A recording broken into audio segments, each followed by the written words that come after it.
TV. I am not black.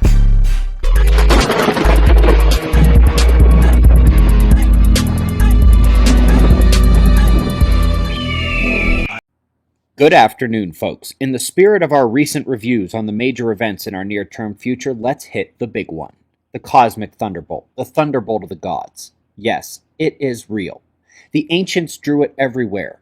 The world expert, Dr. Anthony Peratt, recreated these features in the Los Alamos Plasma Lab, indicating it was a major space-to-ground electric discharge, a lightning bolt from the top of the sky that causes unfathomable devastation. The high-energy plasma discharges look like these forms rather than what we normally think lightning looks like, and it has the power to even carve the land below.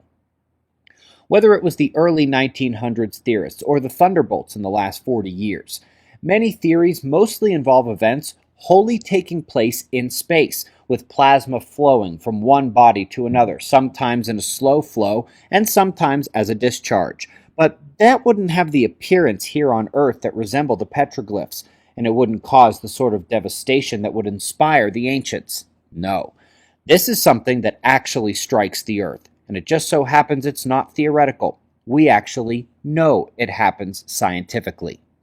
This is one of NASA's best visuals, the over-energization in a magnetar burst and the surge through the lowest L-shell magnetic fields, causing a downstrike that actually cracks the surface of a star.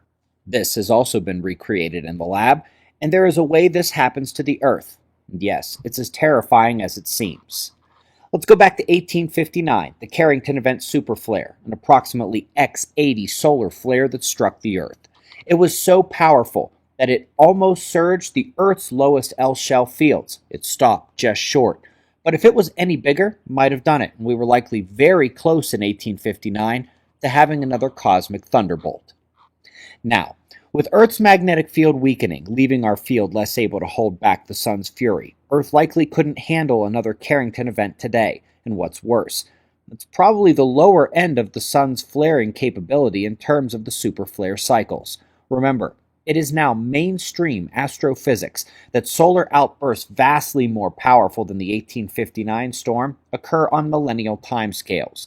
Combine that with the weakening of Earth's magnetic field, and the occurrence of those flares on the same cycle as Earth's magnetic changes, told in the geology and sediment, and it is very likely that during this catastrophe cycle reset, the next age of Earth will begin with such a thunderbolt from the gods sometime in the next 25 years. Unlike a magnetar, Earth actually has a more vulnerable position in this strike scenario. The magnetar merely surges so much energy through its lower L shells that it arcs down, but when the sun inserts that energy, it will also be compressing those lowest fields closer to the Earth, making the discharge even more likely and more powerful. This is what many observers consider the grand finale of the disaster event that has already begun to unfold. And it's hard to disagree. Perhaps the survivors of the next one will draw it on rock once more. I will see you in the morning for the Daily Show. Be safe, everyone. Raw TV. I am not black.